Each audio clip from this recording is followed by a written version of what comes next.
नमस्कार दोस्तों, study with Rajesh Maurya के यूट्यूब चैनल पे आपका स्वागत है।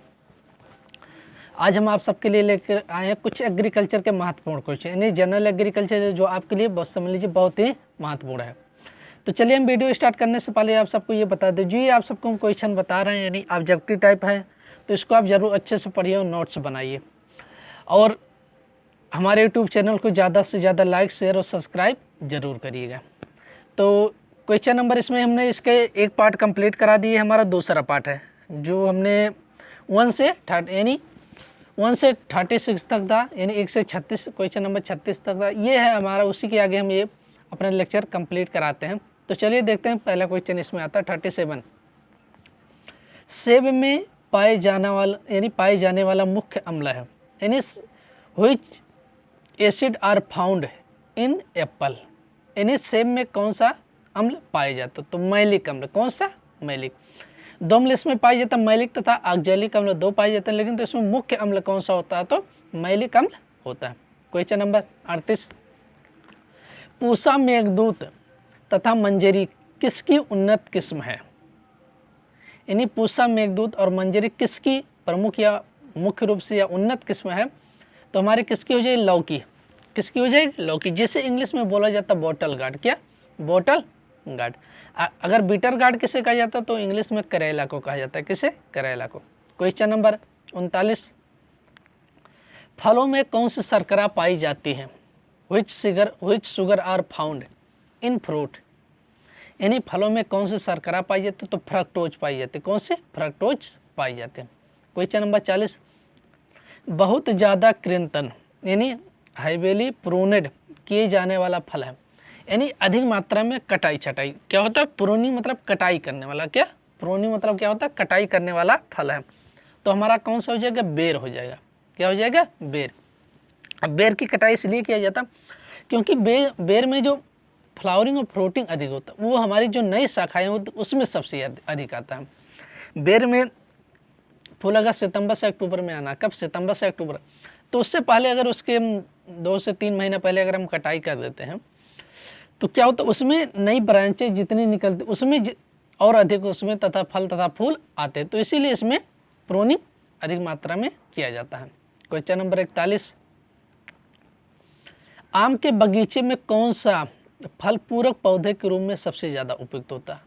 पूरक मतलब अगर हम आम की फसल ले रहे हैं, उसके बीच में हम और कौन सी फल ले सकते हैं, जैसे कोई भी क्रॉप उगा रहे हैं उसके बीच में अगर हम कोई और फल लेते हैं तो उसे पूरक बोला जाता है। क्या? पूरक फसल कहा जाता है। तो आम के बगीचे में हम कौन सा फल को पूरक पौधे के रूप में सबसे ज़्यादा उपयुक्त कर सकते हो, तो पपीता। किसका? पपीता का प्रयोग कर सकते। क्यों? क्योंकि पपीता का पौधा हमारा इसमें अधिक ब्रांचें और शाखाएं नहीं निकलती, एक सीधा प्लांट होता है। क्या? सीधा होता है और ज़्यादा हाइट भी नहीं होती और ज़्यादा समय तक के लिए भी नहीं रहता, तो इसीलिए पपीता का हम पूरक के रूप में प्रयोग कर सकते हैं। Question number 42। विश्व में सब्जियों के उत्पादन में प्रथम स्थान रखने वाला देश है, यानी कौन सा देश है जो विश्व में सबसे अधिक सब्जी का उत्पादन करता है, तो चीन हो जाएगा। कौन सा? चीन। अब विश्व में भारत का कौन सा स्थान है, तो दूसरा। कौन सा हो जाएगा? दूसरा स्थान हो जाएगा, तो ये ध्यान रखना। Question number 43। खरबूजा ककड़ी तरबूज उगाई जाती है, यानी हमारा खरबूज जो होता है, मस्क मेलन, ककड़ी हो जाएगा, और तरबूज यानी वाटरमेलन, ये किस भूमियों पर उगाई जाती है यहाँ पर, तो सैंडी सॉइल, यानी सैंडी मतलब बलुई भूमि, जिसे यहाँ पर दिया है रेतीली भूमियों पर। तो बलुई भूमियों पर आप सब देखे होंगे नदियों के किनारे अधिकतर खरबूजा तथा ककड़ी उगाई जाती है। तो अधिकतर वहाँ की भूमि कैसी होती है? सैंडी होती है, यानी बलुई होती है। तो यहाँ पर दिया है रेतीली। Question number 44। अम्लों के प्रभाव को नष्ट करता है, यानी कौन सा एलिमेंट होता है जो अम्ल के प्रभाव को समाप्त कर देता है, नष्ट करता है, तो कैल्शियम हो जाएगा। क्या हो जाएगा? कैल्शियम। Question number 45। पौधों में आयरन की कमी के लक्षण, यानी अगर किसी पौधे में आयरन की कमी हो जाती है तो उससे क्या पौधों पर प्रभाव पड़ता है, तो नई पत्तियों का पीला होना, यानी जो हमारी न्यू लीव्स निकलती है वो कैसी? येलो कलर की होने लगती, पीली होने लगती। तो ये हमारे किनके सिम्टम होते हैं? आयरन डिफिशियंसी या आयरन की कमी के लक्षण होते हैं। Question number 46। लोहे का प्रचुरतम स्रोत होता है, यानी आयरन का अच्छा स्रोत कौन सा होता है, तो स्पिनाच यानी पालक होता है। क्या होता है? स्पिनाच या पालक, बॉटनिकल नेम इसका स्पेंसिया ओलेरेसिया, क्या हो जाएगा, स्पेंसिया ओलेरेसिया हो जाएगा। क्वेश्चन नंबर 47, आम में लीफ स्क्रोचिंग का कारण है। आम में लीफ स्क्रोचिंग बीमारी होती है, किसके कारण होता है, क्लोराइड की विषाक्तता यानी टॉक्सिसिटी ऑफ क्लोराइड्स, किसके कारण, टॉक्सिसिटी ऑफ क्लोराइड्स की विषाक्तता के कारण। तो पूछा जा सकता है यहाँ से 2 क्वेश्चन कि लीफ स्क्रोचिंग बीमारी किसमें होता है, आम में होता है, किसके कारण होता है, तो क्लोराइड की विषाक्तता के कारण होता है। क्वेश्चन नंबर 48, प्याज के पीले रंग का कारण, yellow colour due two of onion, यानी प्याज में पीले रंग का कारण, तो क्यूरेसिटिन पिगमेंट के कारण, किसके कारण, क्यूरेसिटिन नामक पिगमेंट के कारण प्याज में पीला रंग होता है। क्वेश्चन नंबर 49 49, सेब में प्रवर्धन या प्रोपोगेशन के लिए उपयुक्त समय, यानी optimum time of propagation in Apple, सेब में प्रवर्धन का सबसे उपयुक्त समय दिसंबर से जनवरी, क्या माना जाता है, दिसंबर से जनवरी। क्वेश्चन नंबर 50, भारत में हरित क्रांति का स्रोत क्या था, यानी भारत में सबसे पहले हरित क्रांति किन किन फसलों पर की गई थी, सबसे पहले जो हरित क्रांति आई थी 1966-67 में, तो किन फसलों पे सबसे ज़्यादा, तो गेहूं और धान पहली बार, मतलब स्रोत मतलब पहली बार, तो गेहूं और धान की बौनी प्रजाति, dwarf variety of rice and wheat, क्या हो जाएगा, dwarf variety rice and wheat पर इसका स्रोत माना जाता है। क्वेश्चन नंबर 51, प्रथम कृषि विश्वविद्यालय 1960 में कहाँ स्थापित किया गया था, यानी पहली बार जो होता कृषि विश्वविद्यालय भारत में कहाँ पर स्थापित, तो पंतनगर में, कहाँ पर, पंतनगर में, जिसका क्या नाम है, गोविंद वल्लभ भाई पंत यूनिवर्सिटी, तो ये ध्यान रखना। क्वेश्चन नंबर 52, आलू के प्रजनन केंद्र पर्वतीय क्षेत्र में क्यों स्थित है, आलू के जो होता है ब्रीडर सेंटर होते हैं, क्या ब्रीडर सेंटर यानी प्रजनन केंद्र होता है, पर्वतीय क्षेत्र में क्यों स्थित, आलू का मैदानी क्षेत्र में फूल नहीं बनता है, क्या होता है, जो हमारे प्लेन एरिया होते हैं वहाँ पर देखा जाता है तो आलू में फूल नहीं बनता है, तो इसीलिए। क्वेश्चन नंबर 53 53, प्रोटीन एवं तेल दोनों में घनी फसल का नाम बताइए, घनी मतलब जो मुख्य रूप से दोनों प्रचुर मात्रा में पाई जाती हैं, तो कौन सा ऐसा फसल है जिसमें प्रोटीन तथा तेल दोनों अच्छा स्रोत होता है, तो सोयाबीन, क्या हो जाएगा, सोयाबीन, और इसमें प्रोटीन की मात्रा 40 से 42, तेल की मात्रा 20% होता, तो इसीलिए इसे घनी फसल, प्रोटीन तथा तेल दोनों का घनी फसल बोला जाता, तो किसे, सोयाबीन को। क्वेश्चन नंबर 54, हरी खाद के तौर पर उगाई जाने वाली फसल जिस कुल से होती वह है, यानी हरी खाद मतलब ग्रीन मैन्योर फसलें जो होती हैं उगाई जाती हैं, वह फसलें किस कुल से संबंधित होती है या किस फैमिली या किस परिवार से संबंधित होती है, तो लेग्यूमिनेसे, किससे, लेग्यूमिनेसिस से संबंधित होती है। क्वेश्चन नंबर 55, कौन सा तत्व आवश्यक तो नहीं परंतु कुछ पौधों के लिए उपयोगी है, यानी कौन सा एलिमेंट है जो आवश्यक तो नहीं लेकिन तो कुछ पौधों के लिए उपयोगी या आवश्यक होता, तो सोडियम, क्या हो जाएगा, सोडियम Na, जिसे डिनोट किया जाता है, प्रदर्शित किया जाता है Na। क्वेश्चन नंबर आ जाता है 56, पपीते के फल में कौन सा विटामिन अधिक मात्रा में पाया जाता है, यानी पपीता जो होता है किस विटामिन का अच्छा स्रोत होता है, रिच विटामिन ऑफ पपाया, यानी पपीता किस विटामिन का अच्छा स्रोत होता है, तो विटामिन ए, किसका अच्छा स्रोत, विटामिन ए। इसका रासायनिक नाम क्या होता है, retinol, chemical name of vitamin A retinol. इसकी कमी से डिफिशियंसी ऑफ डिजीज, इसकी कमी से कौन सी बीमारी होती है, नाइट ब्लाइंडनेस, जिसे बोला जाता है रतौंधी रोग। अब पपीता में विटामिन ए कितना पाया जाता है, 2020 आयु इंटरनेशनल यूनिट, यानी 2020 आयु पाया जाता है, इंटरनेशनल यूनिट पाया जाता है, तो पपीता में विटामिन ए की मात्रा होती है। अब आ जाता आधारीय बीज पैदा किया जाता है, क्या हो जाएगा, आधारीय 57, आधारीय बीज फाउंडेशन सीड, जिसे क्या बोला जाता है, फाउंडेशन आधारीय बीज, किससे, प्रजनक सीड्स, किससे, प्रजनक यानी ब्रीडर, किससे हो जाएगा, प्रजनक सीड से।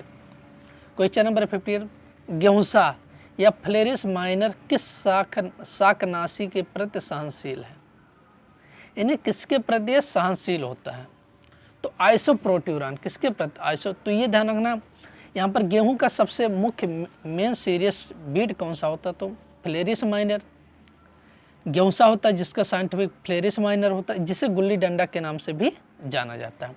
तो किसके प्रति ससेप्टेबल मतलब सहनशील होता है? तो आइसोप्रोट्यूरा। क्वेश्चन नंबर 59, कौन सा तत्व मृदा में वायुमंडल के द्वारा भी पहुंचता है? यानी कौन सा एलिमेंट है जो भूमि में वायुमंडल के द्वारा पहुंचता है, मतलब एटमॉस्फेयर के द्वारा? तो नाइट्रोजन। क्या? नाइट्रोजन जो है पहुंचता है। क्वेश्चन नंबर 60, लकड़ी पौधे आदि जलाकर धुआं करने से फसल को बचाया जा सकता है। यानी किसकी कौन सा ऐसी चीज़ है जिससे हम लकड़ी आदि जलाकर या धुआं करने से फसल को बचा सकते हैं? तो पाला। ये ध्यान रखना, किससे? पाले से बचाया जा सकता है, या इरिगेशन करके या सिंचाई करके भी पाले से बचाया जा सकता है।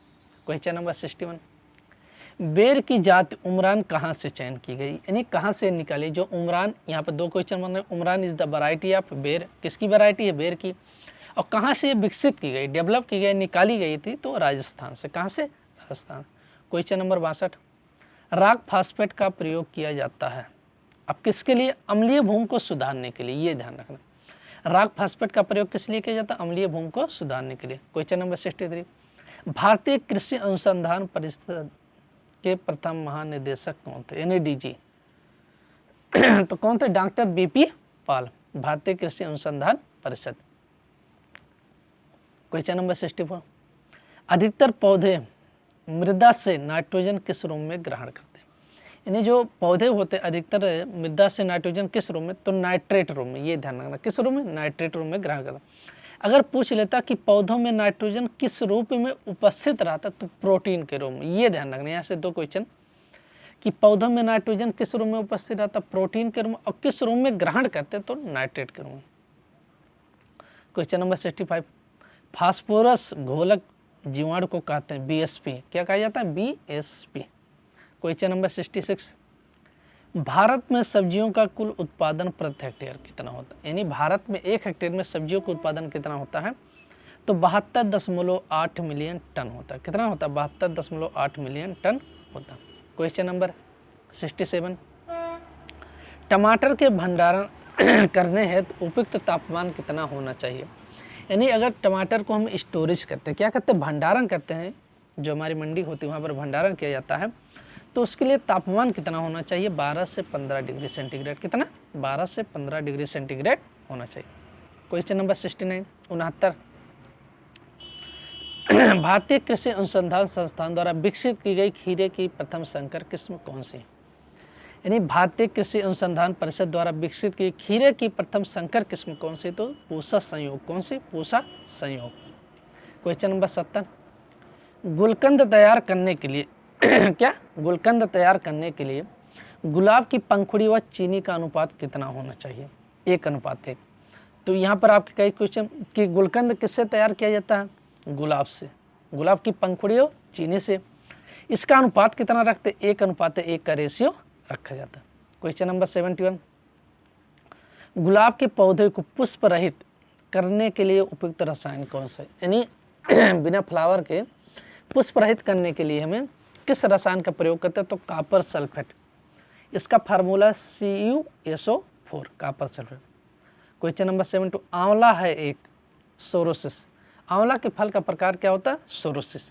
क्वेश्चन नंबर 73, नींबू वर्गीय फलों में क्या हो जाएगा? नींबू वर्गीय फलों में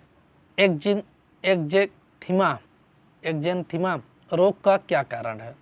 कॉपर की कमी। क्या हो जाएगा? कॉपर की कमी। तो ये ध्यान रखना, जो नींबू वर्गीय फलों में एक्जेंथिमा का कारण क्या होता है? कॉपर की कमी। क्वेश्चन नंबर 74, आम की दशहरी इंटू नीलम, यानी आम की दशहरी इंटू नीलम किसके संकरण से निकाले, या के संकरण से कौन सी किस्म निकाली गई? यहाँ पर ध्यान रखना, सॉरी, आम की दशहरी इंटू नीलम के संकरण, यानी आम की दशहरी इंटू नीलम का क्रॉस करके कौन सी वैरायटी में? तो आम्रपाली। कौन सी वैरायटी? आम्रपाली हो जाएगी। क्वेश्चन नंबर 75, गेंदा का उत्पत्ति स्थान, जिसे इंग्लिश में बोला जाता है मेरी गोल्ड। क्या? मेरी गोल्ड। इसका उत्पत्ति स्थान मैक्सिको। क्या हो जाएगा? मैक्सिको। क्वेश्चन नंबर 76, समुद्र तल पर जैली का अंतिम बिंदु होगा। समुद्र तल पर जैली का अंतिम बिंदु होगा। 105.5 डिग्री सेंटीग्रेड पर। कितना? 105.5 डिग्री सेंटीग्रेड पर। क्वेश्चन नंबर 77, अंगूर की हैन एंड चिकन बीमारी का कारण। तो ये ध्यान रखना कि हैन एंड चिकन बीमारी किस में होता है? अंगूर में होता है। किसकी कमी के कारण? तो boron, deficiency of boron, boron की कमी के कारण। क्वेश्चन नंबर 78, इंटरनल नेक्रोसिस जिसे बोला जाता आंतरिक ऊतक क्षय रोग, सबसे अधिक ग्रसित आंवले की प्रजाति कौन सी है? यानी इंटरनल नेक्रोसिस से सबसे अधिक इफेक्टिव आंवले की वैरायटी कौन सी है, या सबसे प्रभावित आंवले की प्रजाति कौन सी हो जाएगी? तो फ्रांसिस। क्या? फ्रांसिस में सबसे अधिक इंटरनल नेक्रोसिस बीमारी आंवला की लगती है। क्वेश्चन नंबर 79, केले का अचानक पकना किसकी वृद्धि के साथ होता है? इथाइलिन। ये ध्यान रखना, इथाइलिन। तो फलों को पकाने के लिए इथाइलिन का प्रयोग कीजिए, जिसका फार्मूला हो जाएगा C2H2। क्या हो जाएगा? C2H2। क्वेश्चन नंबर 80, पौधा किसकी अधिकता से मुरझा जाता है? यानी किस कारण पौधा अधिकतर मुरझा जाता है? तो वाट पोषण, ट्रांसपायरेशन के कारण। किसके? ट्रांसपायरेशन के कारण।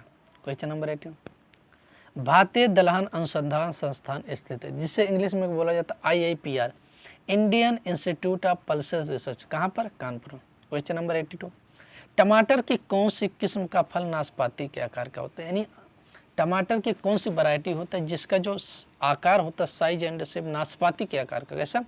तो पंजाब छुहारा हो जाए। कौन सा? पंजाब छुहारा। तो ये ध्यान रखना, Punjab Chhuhara is the variety of tomato which से मतलब जिसका आकार होता है शेप एंड साइज नाशपाती। क्वेश्चन नंबर 83, एक उन्नत प्रजाति का प्रारंभिक बीज कहलाता है नाभिकीय बीज। क्या कहलाता है? नाभिकीय बीज, न्यूक्लियस सीड, न्यूक्लियस सीड कहलाता है।